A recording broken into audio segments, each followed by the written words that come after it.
purpose of tonight's meeting is to really introduce our partners over at SEPAC to the wider Montrose community. And some of you, most of you, maybe everybody on the line is likely aware of the alleged, the incident that occurred, unfortunately, at Montrose a couple weeks ago, right before spring break. Unfortunately, we're not able to speak to that. Unfortunately, that incident is being investigated by the school and child services. So we really won't be able to speak to that incident at all. But do know that we've really just, made an effort to create a space for folks to come together in light of that incident, as it likely brought up some questions and concerns from our wider Montrose community about students' rights, safety, and all the things that go along with it. So appreciate that it's a bit of a delicate time. We won't be able to speak to that incident, but we are looking forward to hearing from you guys in the community and also sharing some information and resources that hopefully can help you and your families as you navigate your time here in the district. So I'm going to go ahead and get started. Welcome. We're going to go around and do some intros for the folks who are going to be participating in the panel today. Hello? We good? Okay. As well as, we are going to have time for Q&A and sharing. So obviously everyone is open to participate there. And then I'm going to turn it over to Beth for information about SEPAC 101 and resources. We'll open up conversation for discussion, and then we'll just close with some PTA announcements. Don't anticipate this meeting going beyond 1 hour. And I mentioned at the top of the call, while Beth is presenting, if questions come up, please feel free to pop them into the chat and we can address them towards the end. And we'll take it from here. So just quick intros.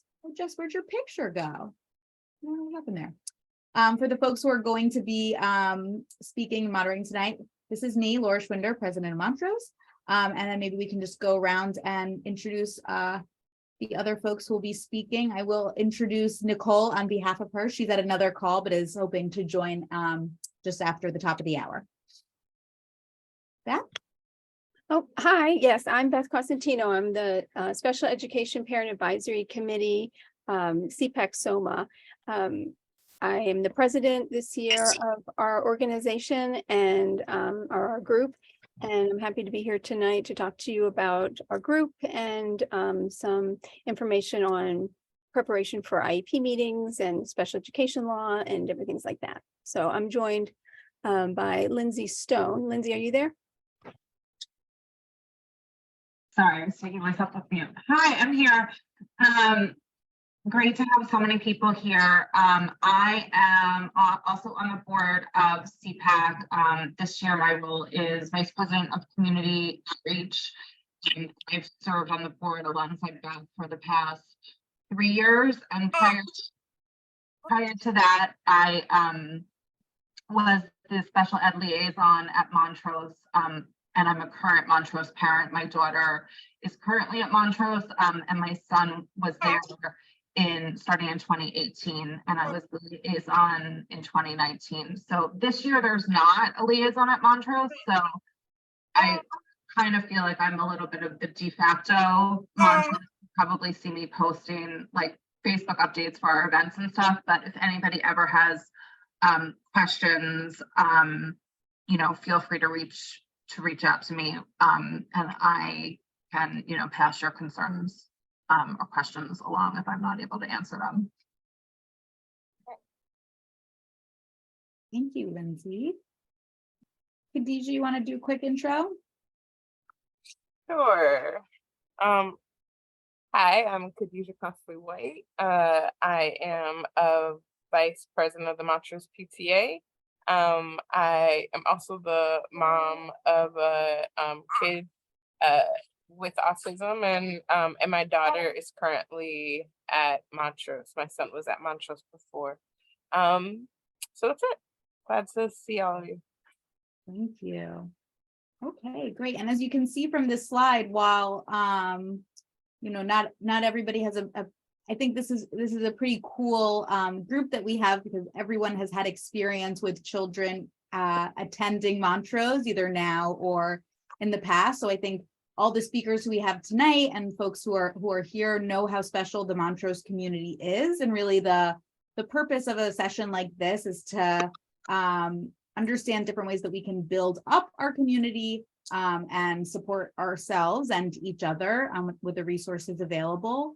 Like Lindsay mentioned, we don't have a SEPAC liaison this year at Montrose, so I'm really looking forward to getting more information and advocacy out to the population here. So with that, I will turn it over to Beth, who's going to walk us through SEPAC and every SEPAC 101, IEPs 101. Take it away. Okay. But I was wondering, is Jess going to talk, or is she? Oh wait. Oh, sorry, Jess. No worries. I got overwhelmed. I know she's going to talk later, but I Too many wanted to interests. she's No gonna talk right worries. now, too. Hi, Thank you for everyone. keeping me honest. I'm Jessica Mingus. I am first and foremost a parent of a kiddo at Montrose. We've been at the school for about 1.5 years. I was on the PTA last year. I was the class captain liaison, and I am also the founder of a Facebook group that some of you might have heard of. It has a very long name, the SOMA Peer Support and Action Network for IEP Families. So it's been around for about 1 year, and we'll share a little bit more about that later on in our session. Thank you. Okay, now Beth. Okay, thanks. So tonight we're going to cover a little bit of information about the Special Education Parent Advisory Committee group that's been around now for over 10 years in our district. We're also going to touch on special education law. Last year, at the beginning of the school year, I did a preschool program, ABCs of IEPs, which I'm incorporated into this short presentation. And then I'm going to go through a who's who in the district and resources for families. So go on to the next slide. And so SEPAC SOMA is a state mandated parent-led advisory group that works collaboratively with the South Orange and Maplewood School District to help support special education families. We gather input from families on systemic issues and provide parents and caregivers tools and information to be more effective advocates for their children with disabilities. So one thing that you may or may not know is that special education parent advisory groups are state mandated for every district in New Jersey. And there are a lot of districts. There's like over 600 school districts. And they all look a little differently because school districts look differently in our state. Some are one school districts and some are multiple schools like ours. But what our district has going for it, and it has for since the start of the SEPAC, is that it is truly a parent-led group and advisory group, meaning that we come together and talk about systemic issues, and then we advise on those issues to the administration. So I'll talk a little bit about the members, which are our subscribers. The people that subscribe to our list are considered members. Our voting members are based on our bylaws, which we have bylaws, are the folks who have students with disabilities and IEPs or 504s. And then our executive board, which are we have 7 members on our executive board. President is me. We have a vice president of policy initiatives, which is Will Meyer. He is a parent at Montrose also, and he's on the call tonight. Thank you for coming. We have vice president of community outreach, who you met, Lindsay Stone. We have the vice president of diversity, equity, and inclusion, which is Nicole Josie, she'll be joining us a little later. We have a vice president of family support, which is Ann Lieb.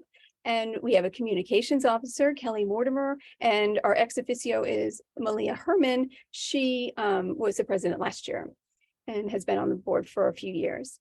We also have SEPAC liaisons. But before I get into that, I want to back up a little bit and say that, so the core executive board group meets with Miss Susie Bedine, who is the Assistant Superintendent of Special Services, on a regular basis, about every like 6 to 8 weeks. And we provide her with recommendations and feedback, input. We ask questions.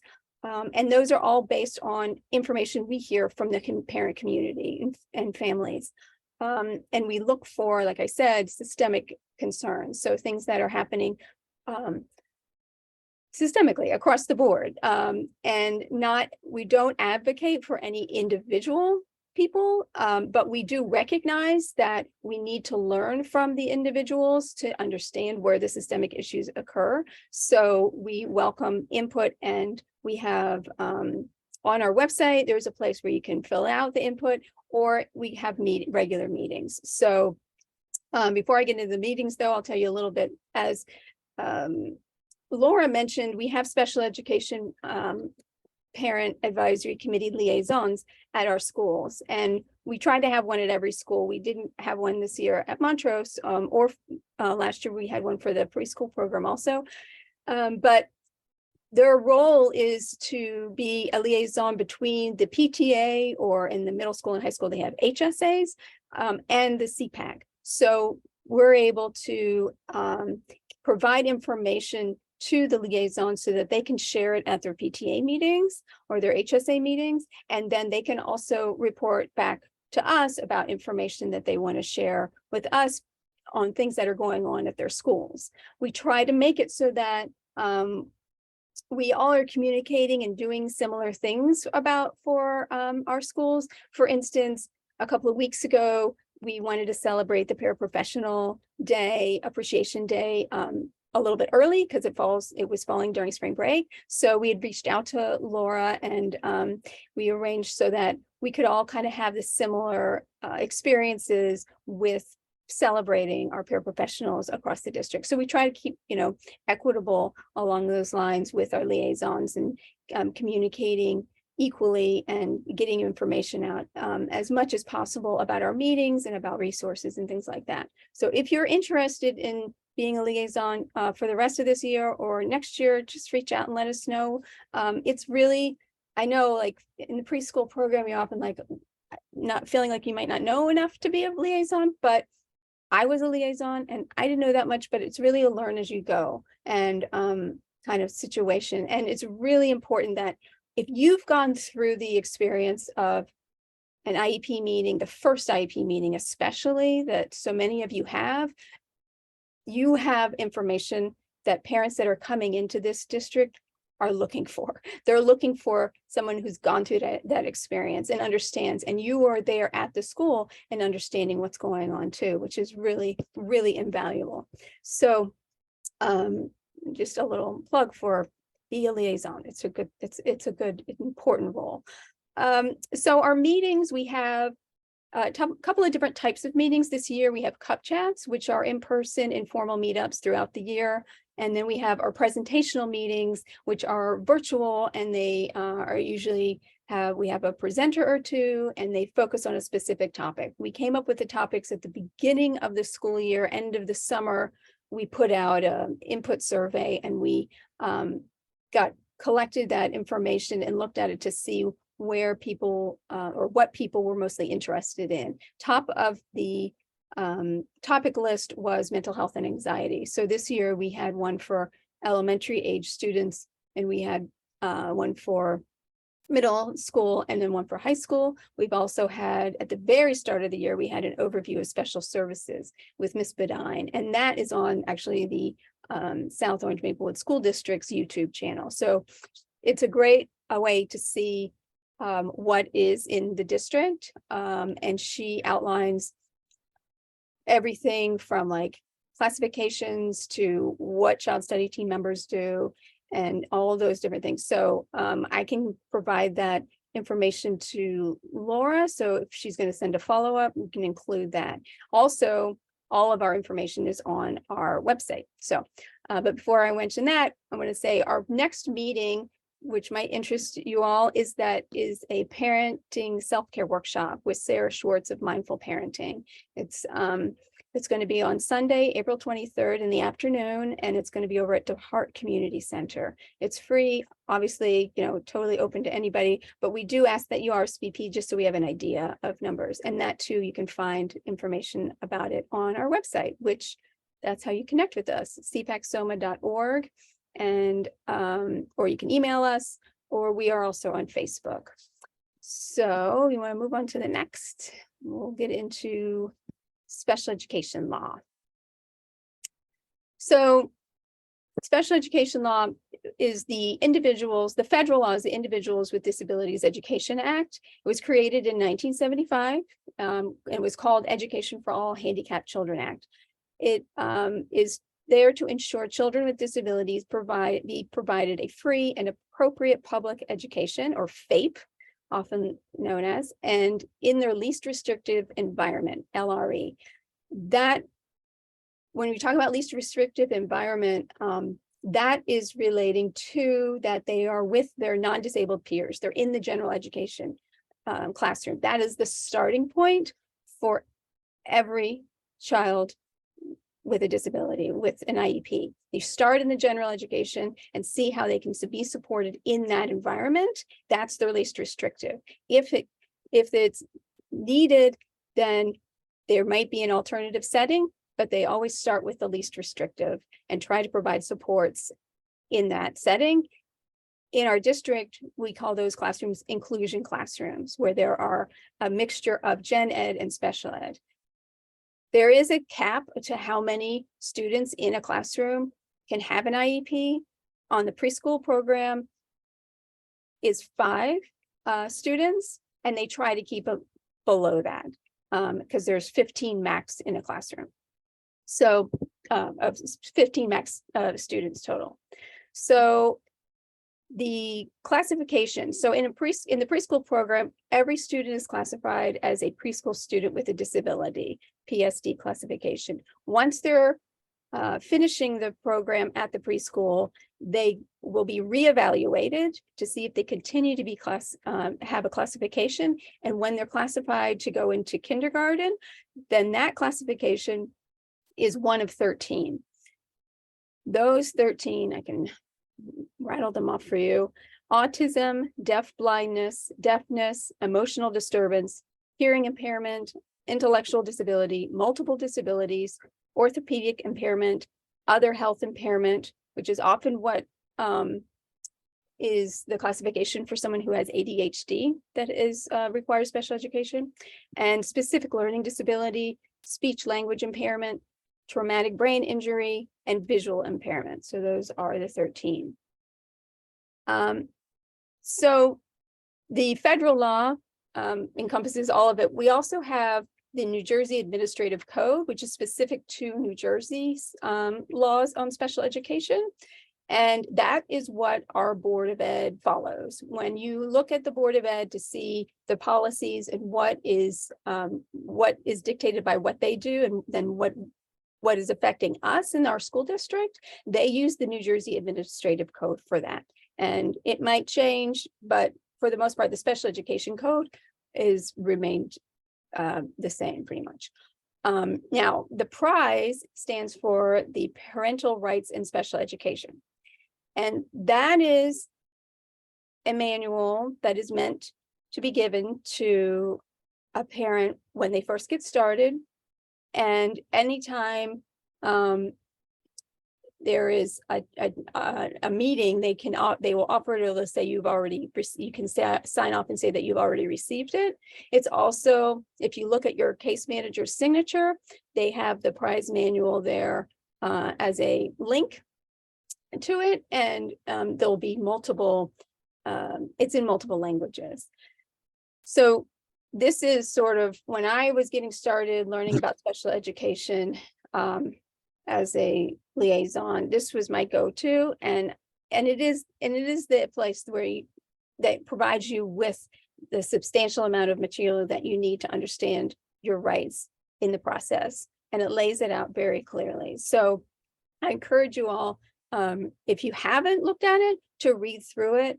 and kind of get a sense of what all is included in it. And, and I always think, like, share that information, and if you hear people who have questions about their rights, or they're not sure about the process, this is the place to go to look, because it's laid out pretty clearly on how it all works. All right, next slide. So now we'll do the ABCs. So as you all know, there are lots and lots of acronyms, way more than that's on this slide right here. But I just thought we'd give a little snapshot, and these are the ones that are we often hear. So A is for acronyms and asking questions. We went over IDEA, the federal law, Individuals with Disabilities in Education Act. We went over FAPE, Free and Appropriate Public Education. We went over Least Restrictive Environment, LRE. Now the child study team are these three people: school psychologist, social worker, and LDTC, which stands for Learning Disability Teacher Consultant. So the school psychologist is the person that does the psychological evaluations, and the LDTC does the educational ones. The social worker, you may remember when your child was coming in and getting an IEP, they do the history. So all three of those people work as case managers. And so you might have, like, if you have Meg Richardson as your case manager, she's also the school psychologist, right? If you have been in a meeting where you've had a reevaluation or even the initial evaluation, all three of the people and the child study team may have been there. But then when you have maybe a follow-up IEP or an annual IEP meeting, it might just be one, because you didn't have more evaluations done. So it'll just be your child's case manager. So that's the CM. And then we went over preschool student with a disability, individualized education program, and then the OT, occupational therapy. These are the most common related service providers, physical therapists, and speech language pathologists. So asking questions, I really encourage parents to stop a meeting if they don't understand something. And that is especially true. I mean, it's true regardless. And I think it's important for you to know that the people that are sitting in that room want you to understand what they're talking about. So if you don't understand, or if they're using jargon or acronyms that you're not sure about, say, I need to stop and I need that explained. And it's completely important that you do that. It's important that you understand, because you're an equal partner for the IEP team. You are an equal partner. So you need to understand what it is that they're talking about and referring to. So that, the parental rights is important, that, the prize is important for you to get familiar with some of the process, but it's also important to be able to speak up and say, I don't understand what that is. Can you explain it a different way? All right, so that's the asking questions. We can go on to B. Oh, so being prepared. So I find it's interesting because since it's been virtual, the invitation to a meeting became a Google Calendar invite, which is not the way it is meant to be. And if you just receive a Google Calendar invite to an IEP meeting, I'd like you to email the case manager and say, I need an invitation to a meeting. There's a process that they need to go through, and that's part of it. A part of the invitation is that they're going to list everyone who's been invited. It is also important to know that you can bring someone with you. You just want to let them know. And you can absolutely record the meeting, and I advise you to do so.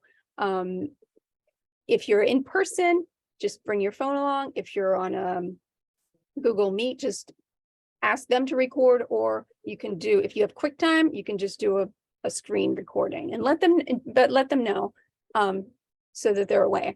But I find that there's just too much information, and especially in an annual review, but in any IEP meeting, that it's just simpler if you record it and then you can go back and kind of review it later and see if you have any questions about anything.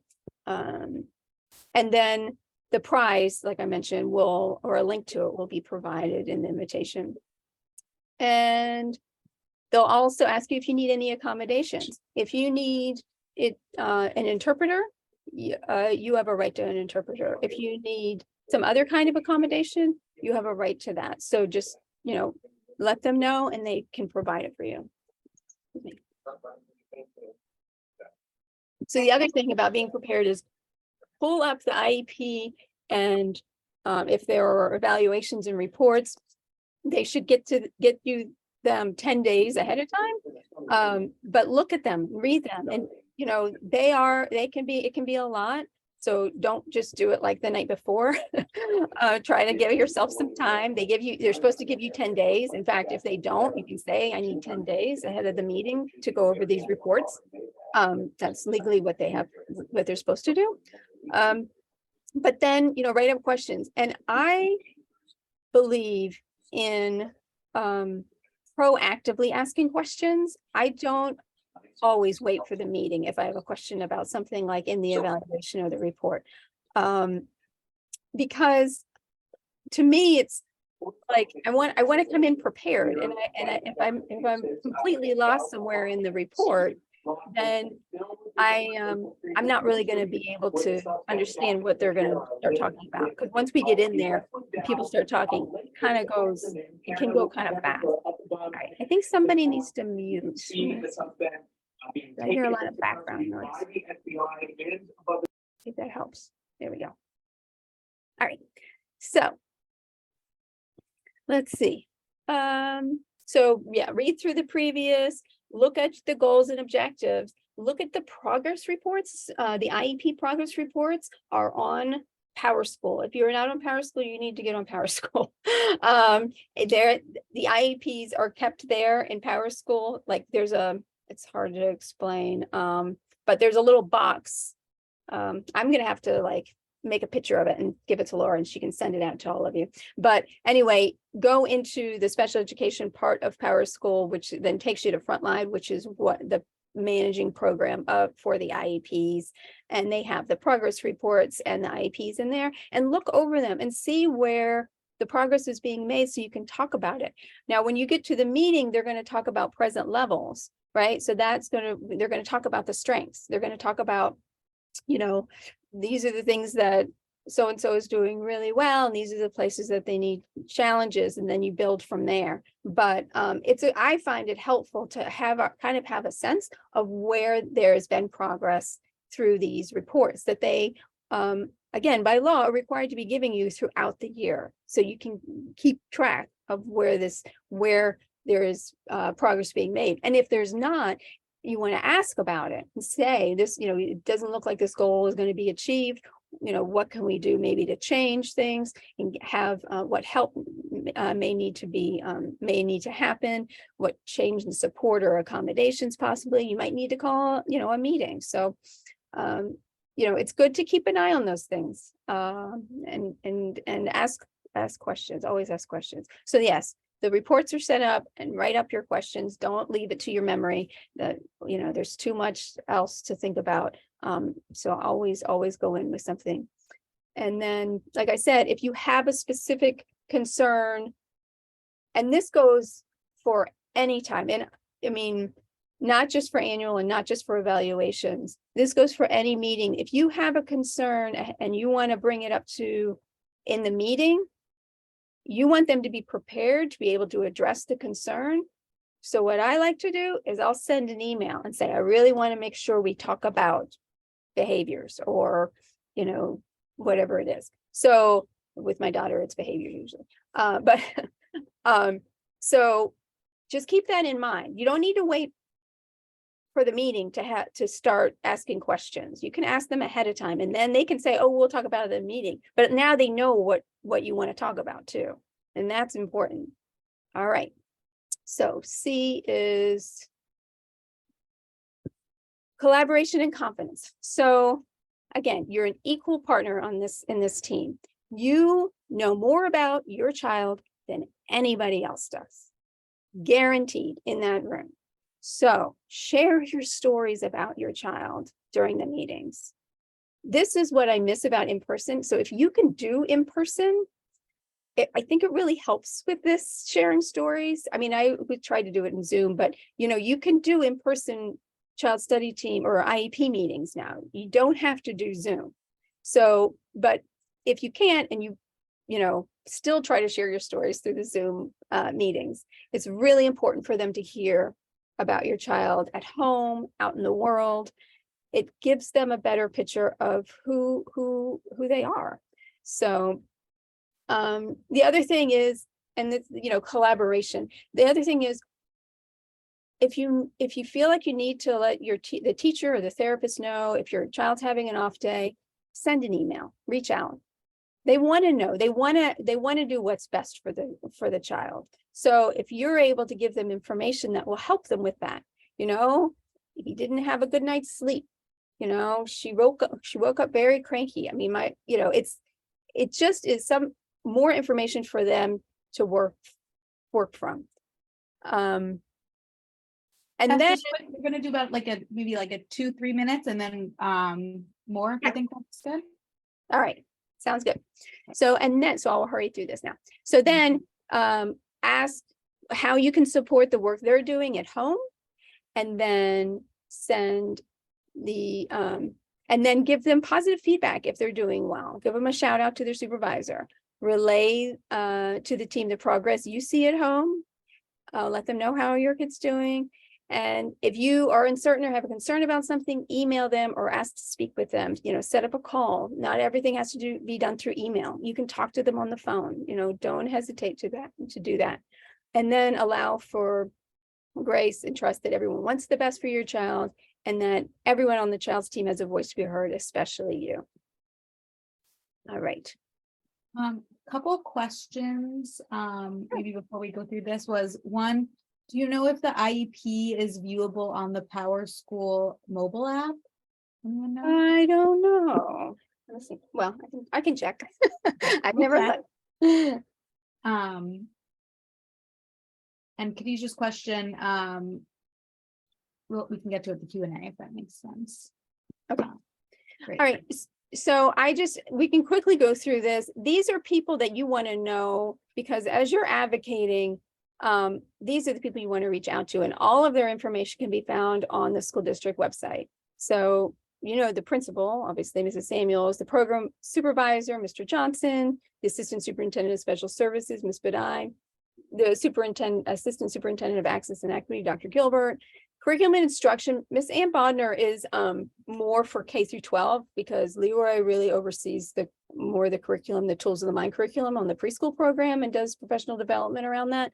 But it's good to know about Ann, because when your kids start moving forward into kindergarten and on, they're no longer going to be doing tools of the mind. So you're going to want to know and pay attention to the curriculum, and she's the person ahead of that. And then, of course, Dr. Taylor. Eric Burnside is the business administrator, board secretary, which means he's the person who figures out the budget. So he also oversees facilities and grounds. So it's good to know who he is. And then the Board of Education. We have 9 members on the board. Caitlin Whitletter is the president right now. We also have a special education subcommittee. I believe 2 of the members are here tonight. Thank you for coming. And we have a special education SEPAC liaison, Dr. Kwame Telesford, who is also on tonight. So thank you for coming. So we're very pleased with having the subcommittee and a liaison for SEPAC, and we appreciate the support that the board has given us. So last is, I will share this out. The next slide is just resources. So our website, SPAN Parent Advocacy Network, they provide, if you call them their warm line, they can provide you with individual assistance. They also have a special education volunteer advocacy program, where if you want to work with an advocate for free, you contact them and they'll set you up. It's like a 3-week process, so it's not a last minute thing, but they can still really help you. And that understood.org has a lot of good parent resources and explains things really clearly. Cadre is a great great website to go down the rabbit hole in. There's a lot of good information. They do trainings about dispute resolution, rights law, same thing, a lot of great information. And then for our in-district support groups, we have a learning disabilities parent support group run by Susan Nasberg Abrams. We usually see, if you're on the special ed community page, we usually see her post about her group meetings through that. And then Jessica Mingus, who's on our call tonight, has the SOMA Peer Support and Action Network for families. So that is all of those things. And Amazing. now you so we're into much. the questions. All right. Thank you so much, Beth. I definitely learned a lot. I'm going to stop sharing. So folks have questions, feel free to unmute or come off of video. So we have probably about 15 minutes for